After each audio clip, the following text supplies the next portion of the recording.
नमस्कार। धर्म, अध्यात्म और विज्ञान के चैनल पर पुनः हम फिर मिले हैं। सुप्रभातम। आज आगे के वीडियो में हमने देखा कि प्राण का क्या महत्व है और प्राण का मन के साथ बहुत गहरा संबंध है। जहाँ जहाँ प्राण जाता है वहाँ हम मन जाता है। प्राण मन का अनुसरण करता है और प्राण के वश में मन है। इसलिए मन को नियंत्रित करने के लिए प्राण की उपासना अति आवश्यक बन जाती है और इसके द्वारा मन ही सुख दुख, जन्म मरण, बंधन मोक्ष इत्यादि का कारक है। कारणम ही बंध मोक्षयो, मन एव मनुष्याणाम कारणम बंध मोक्षयो। तो इनके द्वारा हम अलौकिक लाभ प्राप्त कर सकते हैं। सिर्फ ये शारीरिक व्यायाम नहीं है, ये अंदर की दिव्य चेतना और उत्तम गति प्राप्त करने का एक सुगम साधन है प्राणायाम। तो हमने देखा कि जो है प्राणायाम को कैसे करता है। तो प्राणायाम मन की गति को, मन के वेग को मनोलय स्वरोलम जाति, मन का लय होने से, मन स्थिर होने से सब कुछ शांत हो जाता है। इंद्रियाणाम मनोनाथ मनोनाथस्तु मारुतः। इंद्रियों का स्वामी कौन है? मन। मन करता है वहां इंद्रिय दौड़ती है। मन अच्छी खाने का मन करता है तो अच्छा खाना की तरफ दौड़ते हैं। अच्छा देखने का मन करता है, अच्छा सुनने का मन करता है, रेडियो ऑन कर देते हैं। तो इंद्रियों का जो स्वामी है वो मन है, वो मन के अनुसरण करती है इंद्रिया। और मन का जो स्वामी है वो मारुत मतलब प्राण है, वायु है। इसलिए प्राण को अंकुशित करे तो मन अंकुशित होगा, मन अंकुशित होगा तो इंद्रिय निग्रह बहुत सुगमता से हम कर पाएंगे। प्राण बंधन ही सब मन है, इसलिए बोला है कि प्राण जो है मन के, प्राण जो है इनके अंकुश मन है ना। आत्मा प्राणो जायते मना। इस प्रकार सर्वाणी है वायुमानी भूतानी प्राणी वाणी संवर्षि प्राणम रुचिहते। छांदोग्य उपनिषद में भी इसका बहुत ही अच्छा जिक्र किया है कि प्राण की उपासना क्यों करनी चाहिए। अब ये तो बात हो गई अभी तक प्राण को जानने की, हमने प्राण को जान लिया। जितना भी हमारा समझ आया, जितना भी हमारा जानता हमने उसको शेयर किया। लेकिन जब प्राण को हमने उपास्य के एक उपास्य बना दिया कि ये देव है, लेकिन उसे लाभ क्या है? देखो, मार्गस्थव्य मया प्रोक्तो, उत्तम गति प्राप्त करने के लिए परमात्मा और जो जीवन का अंतिम ध्येय है, अपना अंतिम ध्येय जो है वो इस जन्म में ही परमात्मा का अनुसंधान करना, परमात्मा को जान लेना, परम गति को प्राप्त करना, यही हमारा जीवन का लक्ष्य है। बाकी तो सब लोग जीते आहार निद्रा भय मैथुन सामान्य पशुभिर दानव विषय अधिकम धनाम ज्ञानिर्विहीना पशुभिर समाना, है ना। खाते तो पशु भी है, मैथुन भी वो लोग करते हैं, सोते भी है, डरते भी है। बाकी सब क्रिया हम पशुओं की तरह हम भी करते, थोड़ी अच्छी तरह से करते हैं, लेकिन वही क्रिया करते हैं। लेकिन हमारा जीवन का जो ध्येय, हम कहाँ से आए, हमारा लक्ष्य क्या है, हमें मानव जन्म क्यों मिला है, इत्यादि का विचार करते हैं, तभी वहां वेदांत आ जाता है। और परमात्मा और ब्रह्म का साक्षात्कार करना यही जीवन का चरम लक्ष्य है, ये प्रतीत होता है। तो अब ये तो बहुत वेदांत की और बहुत गहरी बातें हैं, इनके यहाँ चर्चा का अवकाश नहीं है। लेकिन ये प्राणायाम है, देखो ये उत्तम गति प्राप्त करने के लिए शास्त्रों में 3 मार्ग बताए हैं। शास्त्रों में 3 मार्ग हैं। एक तो भक्ति मार्ग है, उपासना मार्ग है और ज्ञान मार्ग है। मार्ग का सर्वे में आप तो ये जो है भागवत में भी है, देवी भागवत में भी है, अन्यत्र भी बहुत 2-3 जगह पर है। तो जो 3 मार्ग बना है, ज्ञान का, भक्ति का और कर्म का, उपासना का, भक्ति का, ज्ञान का और कर्म का, ये जो 3 मार्ग होता है, तो तीनों मार्ग प्राणायाम में है। मैं समझाता हूँ, ये जो तीनों बातें कही है प्राणायाम में। तो सबसे पहला जो आता है वेदांत, मतलब साक्षात साधन, ज्ञान, जिसको बोलते हैं ज्ञान। ज्ञान का मतलब होता है कि वेद वाक्यों का आत्मसात करना। वेदांत का जो सत्य है उसको आत्मानुभूति करना, है ना। शंकराचार्य का इसमें बहुत बहुत बड़ा योगदान है। बहुत अच्छी तरह से सुगम तरीके से भगवान शंकराचार्य ने समझाया है। लेकिन अद्वैत वेदांत में क्या है, ब्रह्म और मैं, परमात्मा और मैं अलग नहीं है। गीता में जैसे कहा है कि ममे वांशो जीवलोके जीवभूत सनातन सर्वस्य चाहम हृदय सन्निविष्टो मतस्मृति ज्ञानम अपोहनंच, है ना। तो गीता में ये बात तो कही है, वेदों में उपनिषदों में वही बोला है, सोहम अयम आत्मा ब्रह्म तत्वमसि, वही तू है, वो मतलब कौन, ब्रह्म। अयम आत्मा ब्रह्म, ये आत्मा ही ब्रह्म है। अहम ब्रह्मास्मि, मैं ही परमात्मा का स्वरूप हूँ। अब ये सात्यता यहाँ आपको मिलती है। जब आप प्राणायाम करते हैं ना, तो सोहम बोलते हैं। जब सांस लेते हैं तो सकार होता है, और जब सांस छोड़ते हैं हकार होता है।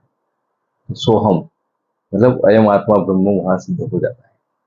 तो प्राणायाम से ये जो महावाक्य का जो साक्षात्कार है, वो अब बहुत गहराई से प्राणायाम करेंगे, प्राण की उपासना के रूप में प्राणायाम करेंगे, तो आपको ये साक्षात्कार जो वेदांत का बहुत लोगों को दुर्लभ है, ऐसा साक्षात्कार आपको होने लगेगा।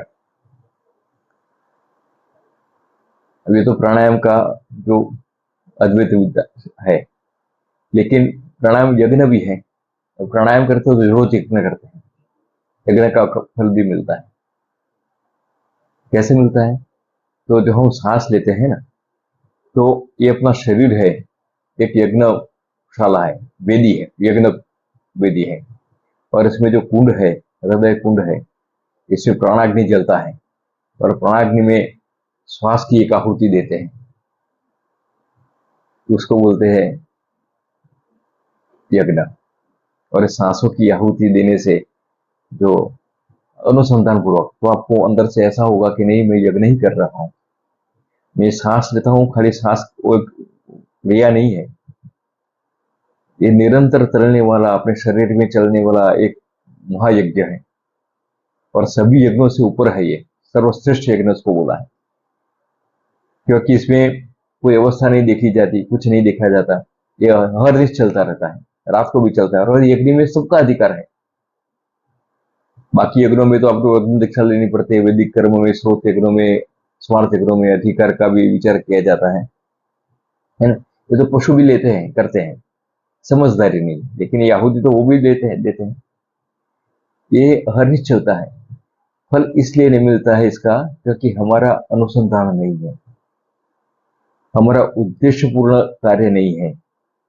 और बिना गोल के आप कुछ भी करो, वो कहीं भी आप तीर लगा दो, लगता नहीं है।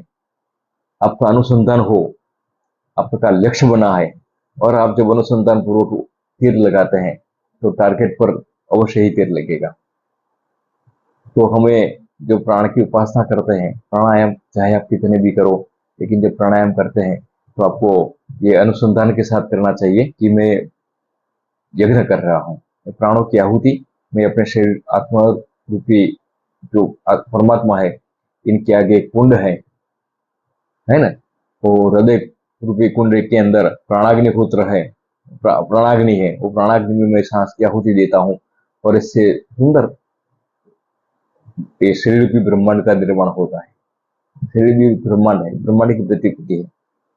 तो सब दूसरे जो वीडियो आएंगे, इसमें हम उसको भी बहुत डिटेल में समझाएंगे, लेकिन यहाँ इतना ही पर्याप्त समझिए आप। प्राणाग्नो भूयते प्राणो यज्ञ कर्म तदुच्यते।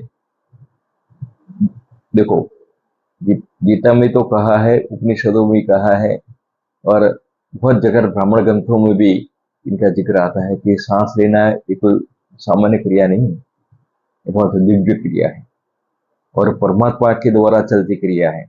आप नहीं चलाते हैं, परमात्मा की इच्छा से क्रिया चलती है। ये निरंतर चलने वाला आपका शरीर के अंदर यज्ञ है।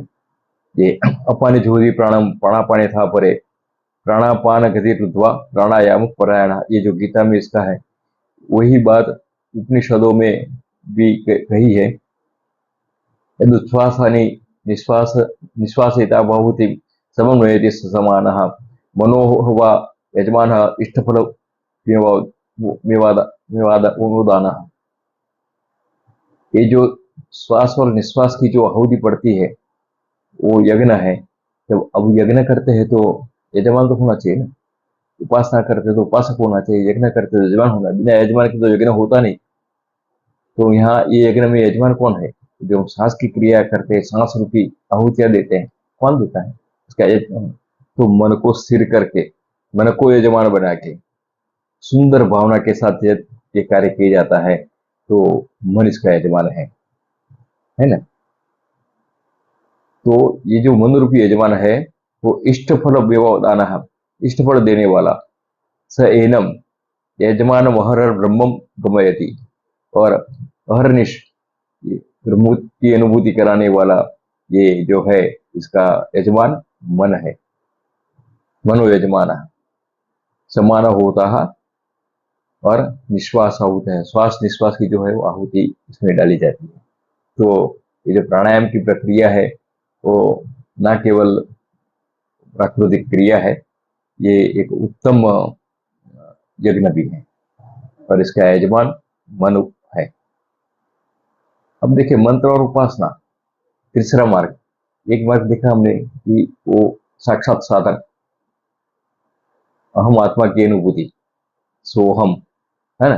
ये सोहम की जो बात करते हैं ना, तो बहुत सारे कवियों ने जिसको आत्मसात किया है, इन लोगों ने अपने भजनों में, अपने कीर्तन में, अपने साहित्य में इसका बहुत जिक्र किया है।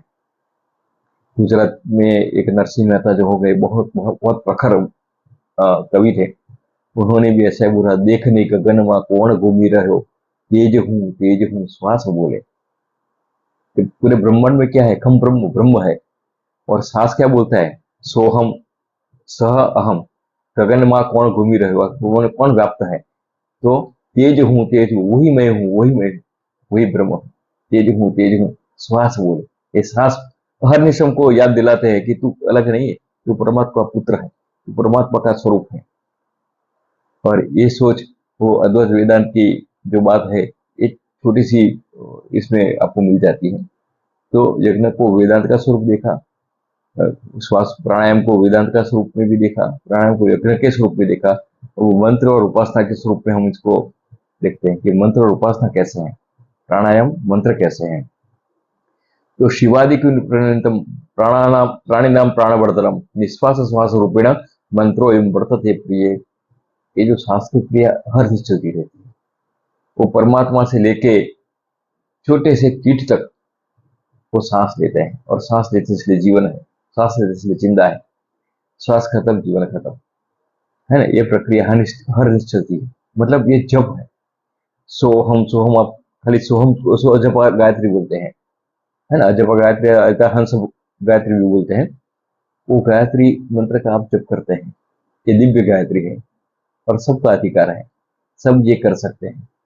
ये हंस मंत्र का निरंतर जब चढ़ता रहता है, सिर्फ आपको इसमें अपना मन लगा के एक भावना को बनाना है कि ये जो मैं सांस लेता हूँ वो सांस नहीं है ना। सांसों की माला से जपता रहूं तेरा नाम, है ना। मेरे मन के तंबूर से, तन के तंबूर से सांसों के दो श्वास बोले, है ना। ये जो भजन है, ये सब यही है कि आपको मन बनाना है, मैं सांस लेता हूँ, सांस में परमात्मा का जप होता है। अब ये जो मंत्र है, इसके मंत्र में देवता होते हैं, है ना। प्रत्येक अक्षर को जब वो मंत्र करते हैं, तो विनियोग में छंद, ऋषि इत्यादि का हम बात करते हैं, बाद में मंत्र जब होता है। और मंत्र के देवता है होते हैं हर एक मंत्र के। तो हंस मंत्र है, इनके देवता कौन है? तो में इसमें हंस मंत्र में दो अक्षर है, ह और स। हम सहा, हम बोल के निकलता है, सब बोल के। तो हंस मंत्र जो है उसके दो दो अक्षर है, और दोनों अक्षर के देवता है। हकारो निर्गमे प्रोक्ता, हकार से निर्गमन होता है, और हकारेण बहिर्याति सकारेण विशत पुनः। हकार और सकार से सांस की आने जाने की क्रिया होती है। तो हकारश्व रूपेण सकार शक्ति रुच्यते, शिव सर्वोदय में है, बहुत अच्छा ग्रंथ है, शिव पार्वती का संवाद है, बहुत ही अच्छी फिल्म है। तो हकारश्व रूप से, हकार जो है, ह जो बोलते हैं कि वो देवता है, शिव का बीज है, शिव का मंत्र है। तो शिव मतलब ब्रह्म, जब वो हकार से अंदर पहले सांस लेते हैं तो सकार होता है, हम बोलते थे बाहर, वही ब्रह्म का, बाहर के ब्रह्म का हम अनुभूति करते हैं। और जो सकार है वो शक्ति है, शक्ति से ब्रह्म को खींचते हैं अंदर, है ना। तो हकार शिवरूपेण सकार शक्ति रुचते, हकारेण बहिर्याति, हकार से सांस बाहर निकालता है और सकार से सांस अंदर खींचते हैं। तो ये जो क्रिया है, और ये क्रिया कोई ऐसी क्रिया नहीं कि कोई एक खाली मानव ही करता है, जीव मात्र एक क्रिया करते हैं। हंस हंसे इमं मंत्रम जीवो जपति सर्वदा, जीव मात्र इस मंत्र का ज्ञान बिंदु उपनिषद में भी है, योग चूड़ामणि उपनिषद में भी है, हमने तो यहाँ प्रमाण लिए हैं। लेकिन आपको ये सब ग्रंथ की जरूरत नहीं पड़े, इतने जितना आवश्यक है, इसलिए हम शास्त्र प्रमाण भी देखते रहते हैं। तो हम ये प्रमाण देख देख के इसमें डिटेल में अगर जाना चाहे तो आप जा सकते हैं। तो इस प्रकार ये जो क्रिया है अहर्निश चलने वाला जप है, खाली इसमें आपको मन का अनुसंधान करना है, आपको भावना स्थित करनी है। तो इस प्रकार प्राणायाम, खाली देखो प्राणायाम सीखते हैं वो पर्याप्त नहीं है, ये प्राण को समझना जरूरी है। ये जो प्राणायाम लेते हैं वो अद्वैत वेदांत है, हम जो प्राणायाम लेते हैं वो यज्ञ है, हम जो प्राणायाम लेते हैं वो एक मंत्र जाप है, और तीनों का फल आपको उत्तम फल मिलता है अगर इसी अनुसंधान से, इसी का संदर्भ लेके आप ध्यान लगा के करते हैं। तो देखो हमारे यहाँ तो बहुत सुंदर वर्णन है, खाने का भी है ना, भोजन को भी यज्ञ बोला है। हम आगे जो वीडियो बनाते जाएंगे सब चीज बताएंगे कि हमारा जो दाम्पत्य गृहस्थी भोगते हैं उसको भी यज्ञ का स्वरूप दिया है। सिर्फ करना क्या है, आपको शुद्ध भावना रखनी है ना। तो यहाँ ऐसी भावना के साथ अगर हम सांस लेते हैं तो आपको आप भी, आपके अंदर से भी ऐसी कविता निकलेगी, तन के तंबूर से सांसों के तार बोले, यहाँ सांसों की माला से जपता रहूं तेरा नाम। ये अनुभूति आपको भी हो सकती है। ये कोई ऐसा नहीं कि इनको जो अनुभूति हुआ इनकी अपने अलग से अनुभूति है। अब प्राणों का श्वास के साथ हमने संबंध देखा, प्राण से, प्राण का अपने उपासना के स्वरूप में उनका बहुत था। अब देखो ये जो हम देखते हैं कि प्राणों से स्वास्थ्य प्राप्त होता है और प्राण से आयुष्य वृद्धि होती है।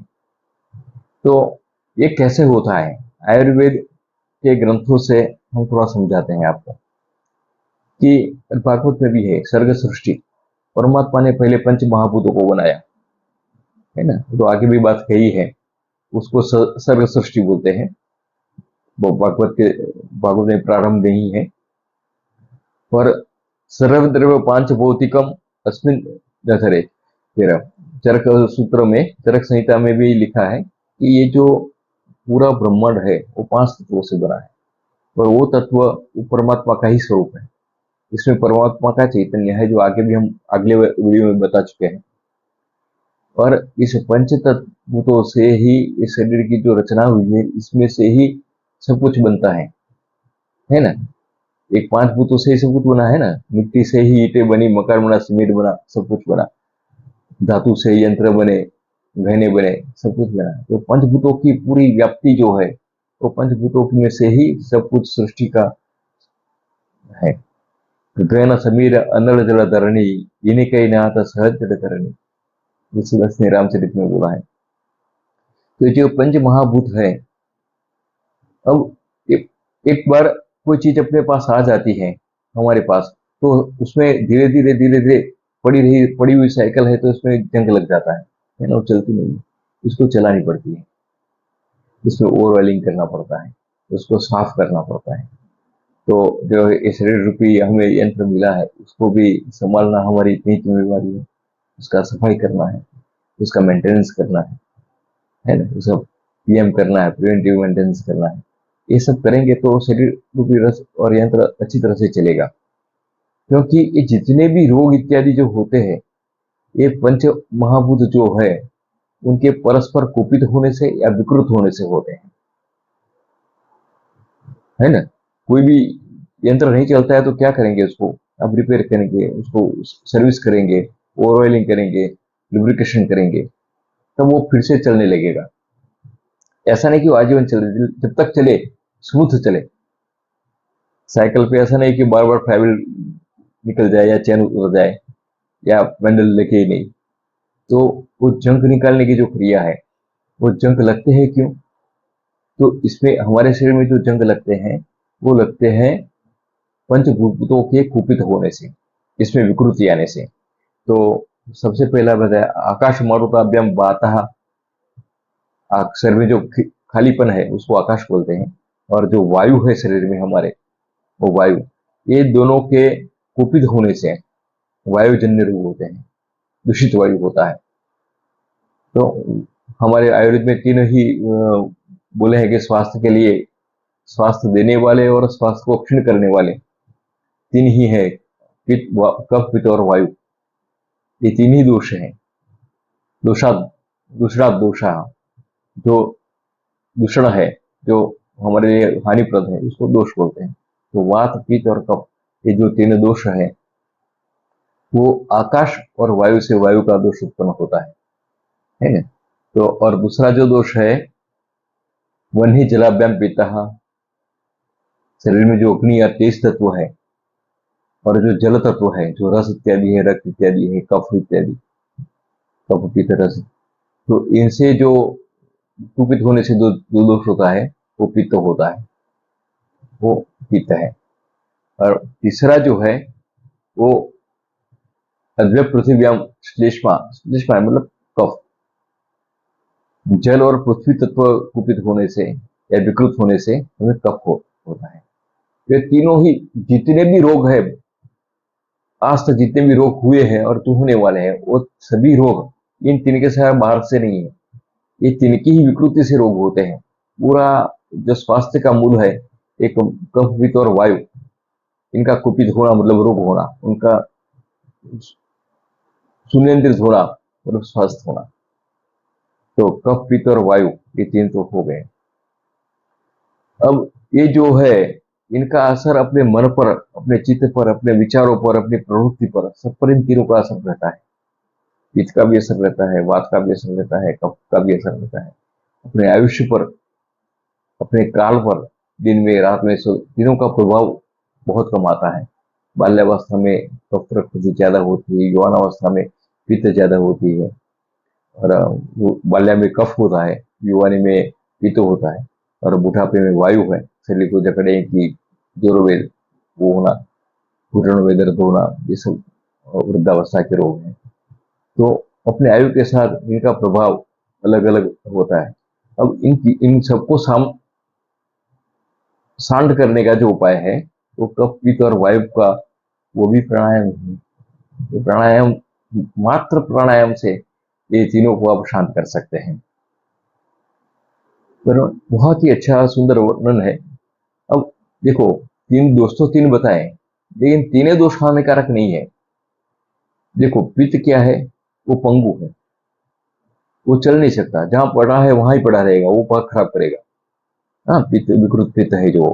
कफ है, कफ भी ऐसा ही है, जहां पड़ा है वही खराब करेगा, उतना ही पोषण खराब करेगा, आगे चलेगा नहीं अपने आप से। वायु है, ये पूरे शरीर में घूमता है, और ये ही दोनों को पूरे शरीर में घुमाता है ना। इसलिए बोला पित्त पंगु, कफ पंगु, पंगवो बलधातवः, वायुना यत्र नियंते तदत गतिन्ति मेदवः। जैसे आकाश में बादल है, तो बादल स्थिर होते हैं, लेकिन पवन उसको खींच के ले जाता है और इससे वृष्टि होती है। इसी प्रकार, जिस प्रकार पवन को, मेघ को खींच के ले जाता है, ऐसे पित्त को और कफ को ये वायु खींच के ले जाता है, और ये दोष होता है चालू। ये तो तीनों दोष को शांत करने के लिए प्राणायाम से, ये तीनों को प्राण की गति से इनको नियंत्रित करने की जो प्रक्रिया है, वो प्राणायाम है। और हम तो प्राणायाम नहीं, हम तो प्राणायाम उपासना बोलते हैं, वो प्राण उपासना है। अभी देखिए, हमारे शरीर के नाड़ी तंत्र का, और ये तीनों से तीन मल होते हैं, तीन बल, आवरण मल है, कार्मिक मल है ना। तो ये तीन प्रकार जो मल है, वो तीन मतलब तीन शरीर के मल होते हैं, जो मानसिक परिताप देने वाले हैं, कुछ कुछ शारीरिक आंतरिक व्याधि है, बाहर के तीनों प्रकार के जो मल है, वो मल का जो उद्गम है, वो भी ये तीन दोषों से ही होता है। तीन मल जो है, इन तीनों मलों का जो है, और वो पूरे नाड़ी तंत्र में प्रसरित होते हैं। क्योंकि वायु तो पूरे नाड़ी तंत्र में जाता है, तो पूरे नाड़ी तंत्र में मतलब अपने पूरे शरीर में ये दोष घूमते रहते हैं और शारीरिक स्वास्थ्य को क्षीण करते हैं। हमारे शरीर में कितनी नाड़ियां हैं? आयुर्वेद बोलता है कि 3.5 करोड़ नाड़ियां हैं। एक दो नाड़ी नहीं है, 3.5 करोड़ नाड़ी। और 3.5 करोड़ नाड़ी मतलब अपने शरीर में जितने भी, तो सिर से लेके पांव तक जितने भी रोम है, प्रति रोम के अगर कहीं भी आप सुई लगाओ असर पहुंचता है ऊपर तक। नाड़ी का मतलब है जहां से चेतना का वहन हो। ऐसा ही नहीं कि जहां से रक्त जाता हो पूरी नाड़ी है, वो नहीं है। तो जहां से चेतना का संसार जाता है, वो जो नाली बोलते हैं ना, जहां से सब प्रवाह नाली में जाता है, इस प्रकार चेतना का प्रवाह जहां जहां से जाता है, ऐसे 3.5 करोड़ बिंदु है शरीर में। न्यास इत्यादि जो करते हैं, आगे जब हम उपासना खंड में आएंगे तो उसको विस्तृत चर्चा करेंगे। लेकिन 3.5 करोड़ नाड़ियों में जो घूमता है वो प्राण चेतना रूप में, वो 3.5 करोड़ है। और वैसे भी योग में भी बोला है कि 72,000 नाड़ी है। सार्धत्रिकोटि नाड़ीना आलयश्च कलेवरम, 3.5 करोड़ का जो निवास है वो, ऐसा आयुर्वेद में बोला है। अथैत्यकदशतम नाड़ी तासाम शतम शतम एकम एकस्याम द्वासप्तिर्द्विसप्तति। ऐसे प्रधान नाड़ी में से 3 नाड़ी है, ईड़ा पीड़ा सुषुम्ना। इसको बोलते हैं चंद्र नाड़ी, सूर्य नाड़ी, ब्रह्म नाड़ी है यार। गंगा यमुना सरस्वती भी बोलते हैं इसको कई लोग, अलग अलग ग्रंथों में अलग अलग बातें हैं। और ये 3 तो मुख्य नाड़ी है। सुषुम्ना प्रधान नाड़ी है हमारी। और ऐसे हृदय में जाने वाली 100 नाड़ियां हैं, और 100 नाड़ियों में 100 उपनाड़ी हैं। और एक जगह तो 72,000 नाड़ियों का जिक्र है योग में। तो इस पूरी नाड़ी तंत्र में वो जो चेतना का प्रवाह है वो घूमता रहता है, और इस चेतना के प्रवाह के साथ आपके स्वास्थ्य पर इसका असर पड़ता है। इसलिए आगे श्लोक है, बहुत बड़ा अच्छा है, हम उसका डिटेल में नहीं जाते हैं।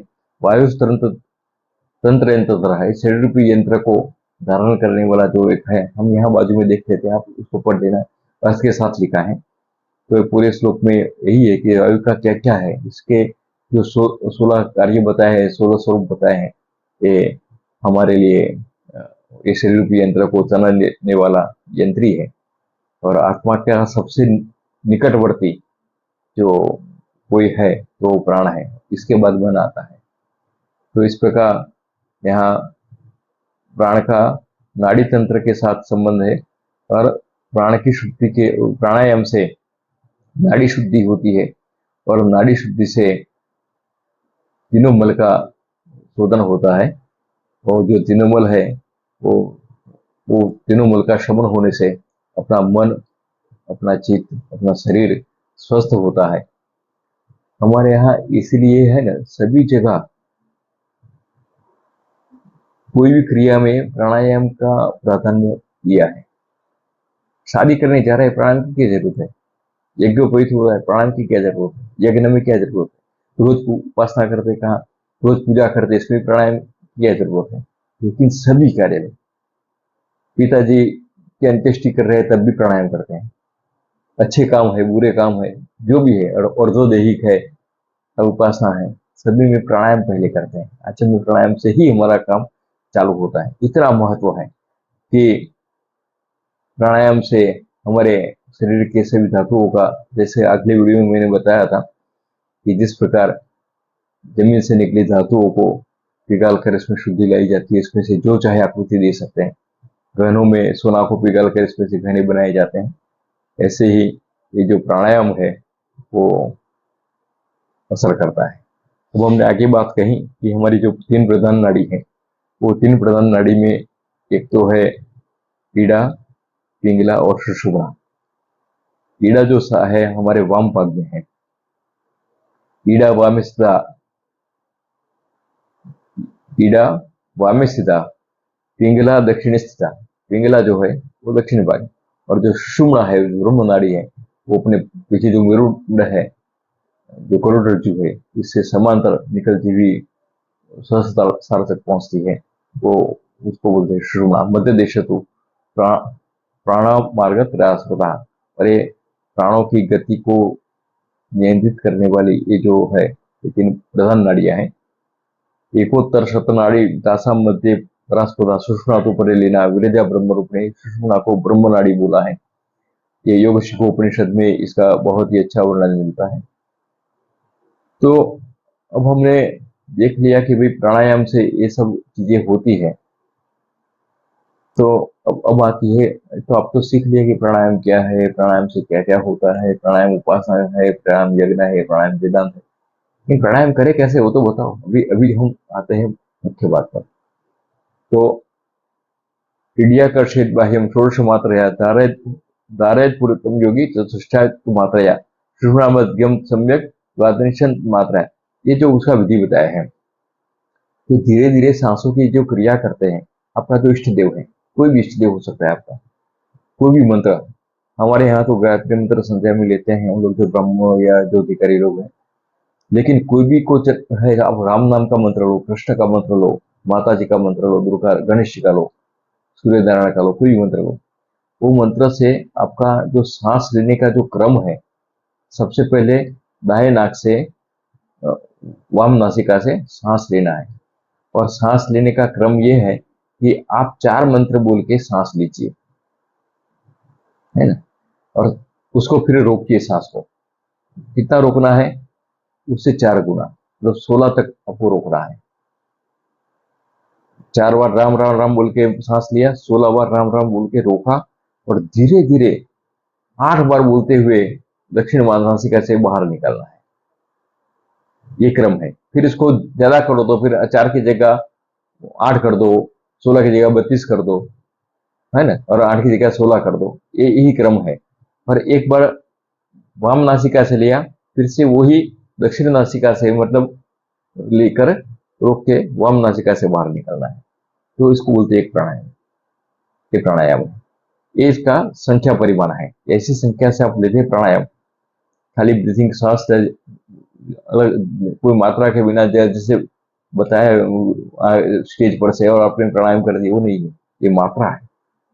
मात्रा के साथ प्राणायाम करना है, क्योंकि हर चीज अपनी प्रणाली से, परंपरा से होती है, तभी वो लाभ देती है। आपको जितना बोला है, जितना समय लगना है जो क्रिया में, उतना लगना चाहिए। अगर सभी क्रिया में थोड़ा श्रम विषम हो जाता है तो प्राणायाम शुद्ध प्राणायाम नहीं हो रहता है, उसमें क्षतियां रह जाती हैं। तो ये जो प्राणायाम की बात, वही जगह यही भाग ने भी बहुत अच्छा बताया है। इडियाकर छेद वायु बाह्यम षोडश मात्रया धारयत पुरुतम योगी चतुष्टु मात्रया।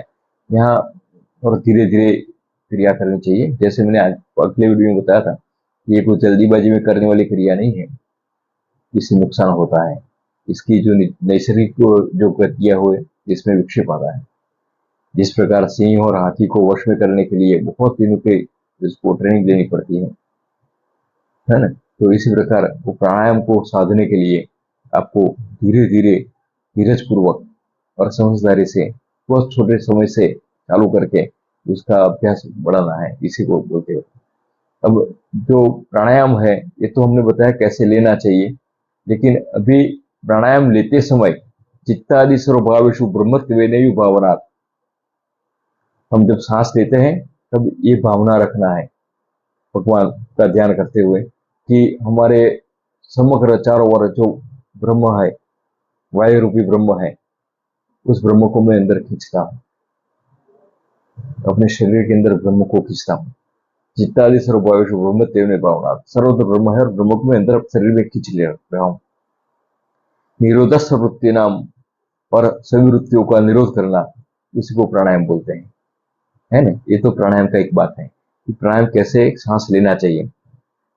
ब्रह्म वास्पति या वृत्ति पूरको वायुरित, ब्रह्माकार वृत्ति से सांस लेना, उसको पूरक बोलते हैं। तदस्तुति निश्चल्यम कुंभक प्राण संयम। फिर जो ब्रह्म शरीर के अंदर गया, उसको रोकना और यत्न पूर्वक ऐसा भाव करना, बहुत समय तक। वो बोला है कि जो मात्रा है, इसी मात्रा में तब तक बैठना है और ये भावना करना है कि जो मेरे शरीर में ब्रह्म गया, मेरे सिर से पांव तक ये दिव्य चेतना का व्याप हो रहा है। मेरा शरीर के कण कण में ब्रह्म व्यक्त हो रहा है। मेरे शरीर में ईश्वरीय चेतन, मेरे राम मेरे रोम रोम में पहुंच रहे हैं। मेरे कृष्ण मेरे रोम रोम में पहुंच रहे हैं, ऐसा भावना के साथ सांस लेना, सांस को रोकना, इसको बोलते हैं कुंभक। अब एक चीज और भी है, जब कोई अच्छी चीज आती है ना तो बुरी चीज अपने आप बाहर निकलती है ना। मैंने आगे वाले वीडियो में भी थोड़ा उसका दिया था, अभी फिर से मैं बोल रहा हूँ कि एक कलश में अगर मिट्टी पड़ी है तो कंप्रेसर से आप उसके ऊपर वायु प्रेशर से डालेंगे तो अंदर की मिट्टी बाहर निकल जाएगी। कलश में गंदा पानी पड़ा है, आप फोर्स से पाइप से उसमें जल डालेंगे तो ये जो है अंदर का मलिन पानी, गंदा पानी वो बाहर निकल जाएगा। तो ये जब सांस ब्रह्मस्वरूप विश्वास अंदर जाता है तो हमारे यहाँ तो बहुत, हमारा मन तो चंचल है, बहुत पाप भी करते रहते हैं, बुरा सोचते भी है, बुरा खाते भी है ना। बहुत सब बुराई हम वैसे भी ले लेते हैं, बुरा सोचते हैं, किसी का अच्छा नहीं सोचते हैं, किसी के लिए विश्वास कर डालते हैं, है ना। खाने में भी हमारा कभी अशुद्धि आ जाती है, तो खान पान आदि का जो दोष है वो शरीर में जमा रहता है विचार का। तो वो उन सब दोषों को बाहर निकालना है ना, उसको बोलते हैं रेचन। जब अच्छी चीज आती है तो प्रेशर से अपने आप वो बुरी चीजें बाहर अपने आप स्वतः निकलती है, सिर्फ आपको भावना करना है कि मेरी चीजें बाहर निकलती है। निषेधनम प्रपंच से वाक्य समीरण, और ये बुरी चीज मेरी बाहर निकल रही है, ऐसे भाव करके प्राणायाम करना, तो ये प्राणायाम आपको अवश्य फलदायी रहता है। और हमारे यहाँ मुद्रा का बहुत महत्व है, हमने पहले ही बताया, पूरे शरीर में चेतना केंद्र है।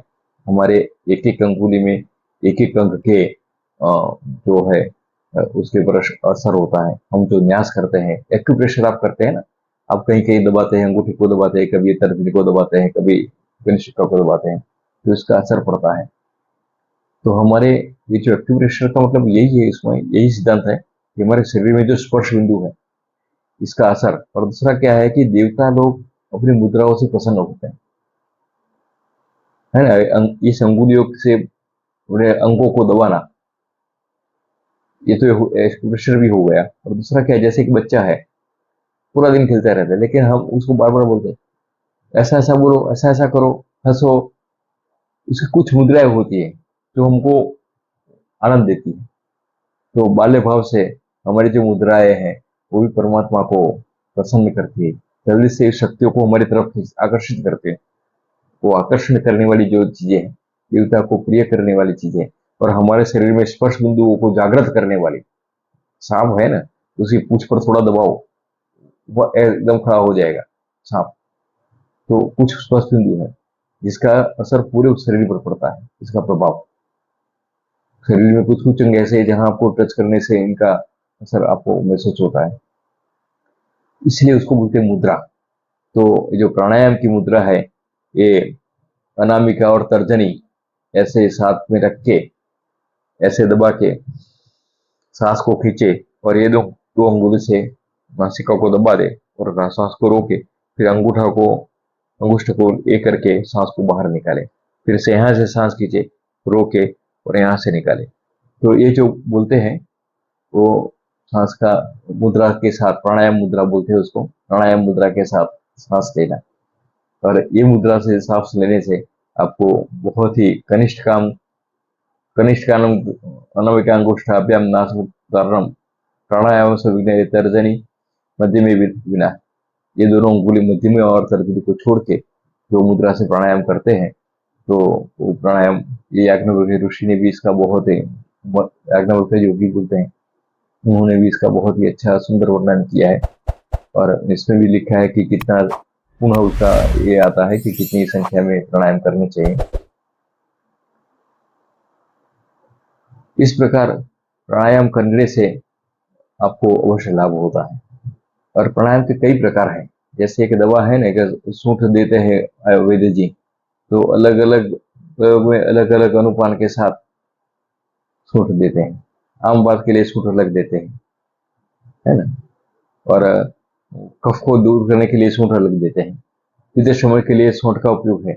एक ही सूंठ का तीनों में प्रयोग है, लेकिन तीनों में उसका अनुपान अलग है, उसका लेने का तरीका अलग है। तो ये जो प्राणायाम है, आपको कौन सा प्राणायाम कब करना चाहिए, इसके वैसे तो बहुत सारे प्राणायाम कई जगह पर 39 है, कई जगह पर 48 है, कई जगह पर 64 प्राणायाम है। लेकिन जो प्रधान ग्रंथों में जो मुख्य जो प्राणायाम है वो 8 प्रकार के प्राणायाम यहाँ बताए हैं। और ये प्राणायाम आगे हम बताएंगे। प्राणायाम में तो आगे हम बताएंगे इसका कौन कौन से प्रकार हैं, बरोबर। और ये जो प्राण है, तो हमने पहले आगे भी वीडियो में बताया है कि प्राण कैसे काम करता है। जैसे सम्राट है और अपने अधिकारों को नियुक्त करता है, हमने आगे जो जिक्र किया था, है ना। इसी प्रकार जो प्राण है वो अंदर जाके 5 भाग में विभाजित होता है, वो 5 उसके अधिकारी बन जाते हैं।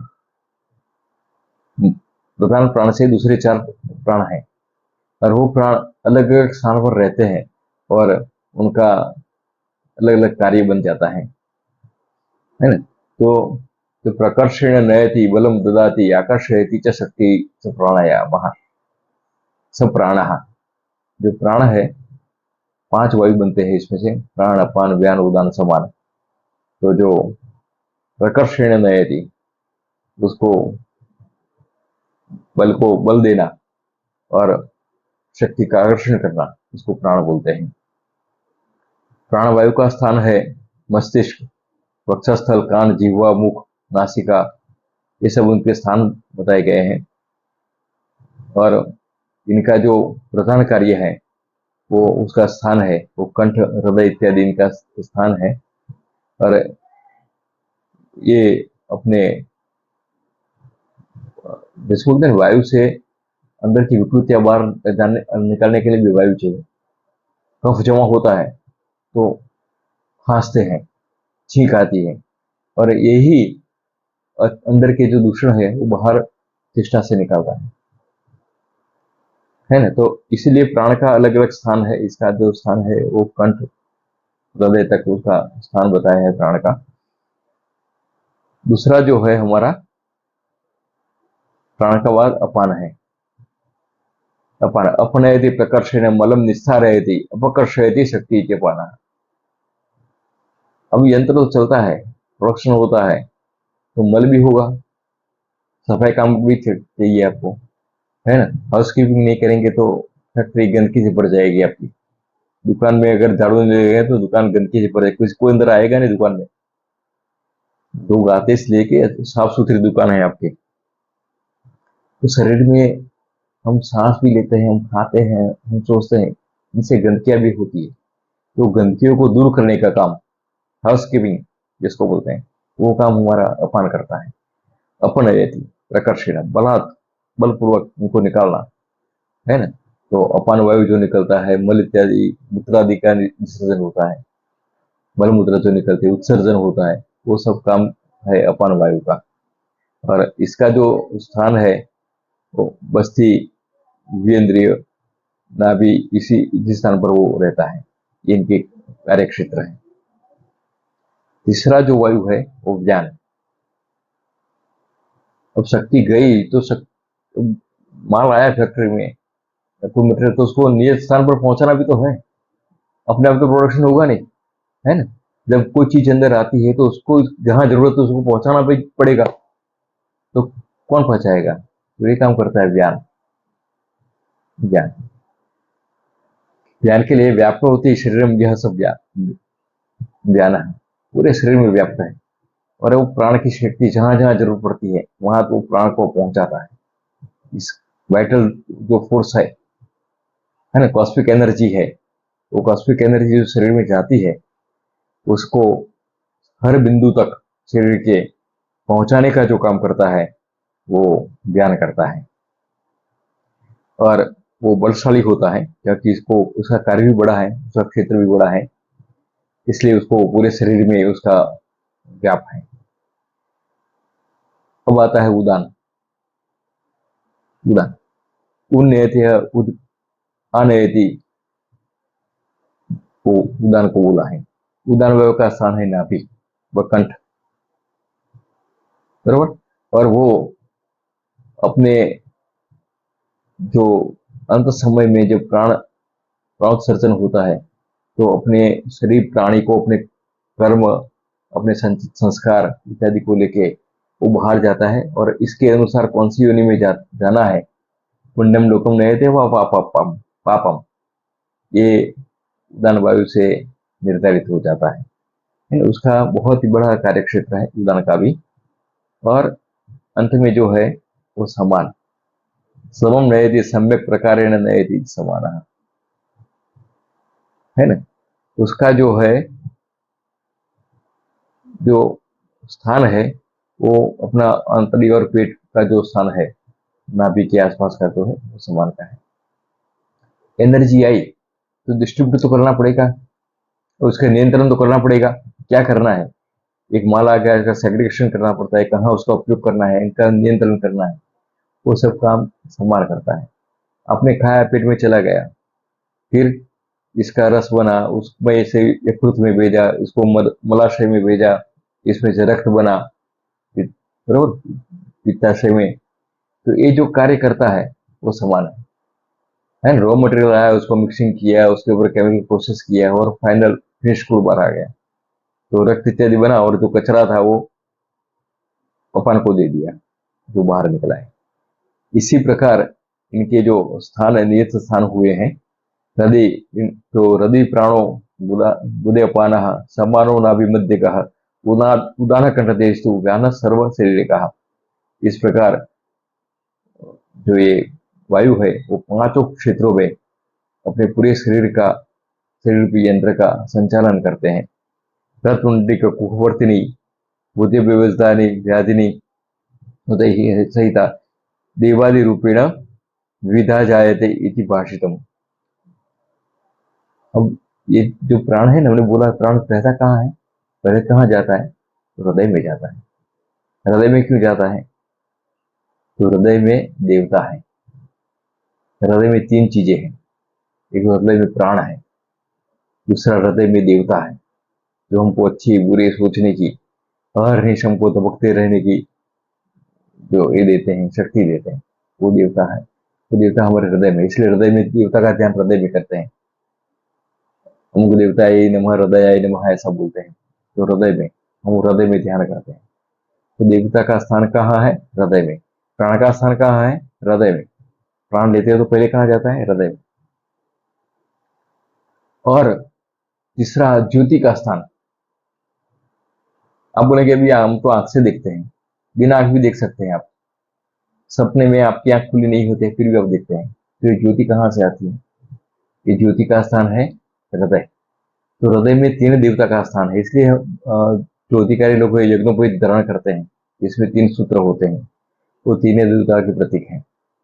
तो ये इनका जो स्थान हमने बता दिया कि कौन कौन से देवता है हृदय में, जो प्रधानतया जो प्राण का जो कार्य है वो भी बता दिया।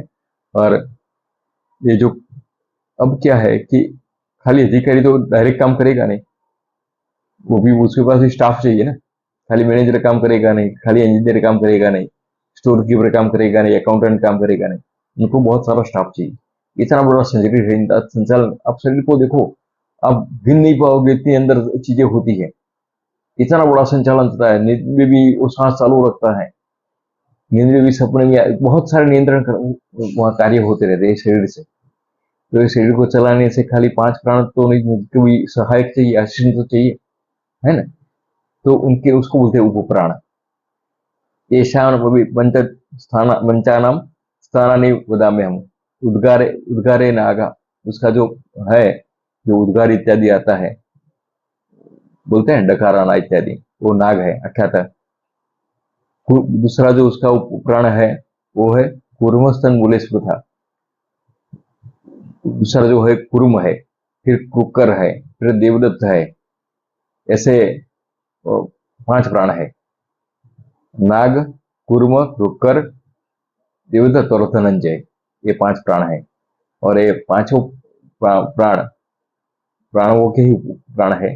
हम जब दूसरा इसके बाद अगर वीडियो बनाएंगे जो इसकी क्रिया के, तो उसमें इसका डिटेल में हम आपको समझाएंगे और कैसे काम करते हैं, वो प्राण कैसे हमारे शरीर की कार्यशैली में भागरूप होते हैं, वो हम इसमें पूरी तरह से समझाएंगे। और मैंने आगे जैसे ही बताया कि ये प्राणायाम की कई प्रकार बताए हैं, कौन सा प्राणायाम कब करना चाहिए। सर्वसामान्य तो यह है कि आप डीप ब्रीथिंग करें, गहरे सांस ले, या तो जो बताया प्राणायाम की प्रक्रिया आगे जो बताई इस प्रकार से प्राणायाम करें। और प्राणायाम में यही भावना कर लेके चले कि ये पवित्र चीजें, दिव्य चेतना मेरे शरीर में जाती है और मेरे शरीर के दूषण बाहर निकलते हैं। इस प्रकार सांस की क्रिया को चलाएं तो वो प्राणायाम बहुत बलकारी होता है। वैसे तो हठयोग दंड संहिता और हठयोग प्रदीपिका, ये दो भी माने हुए युग के ग्रंथ हैं।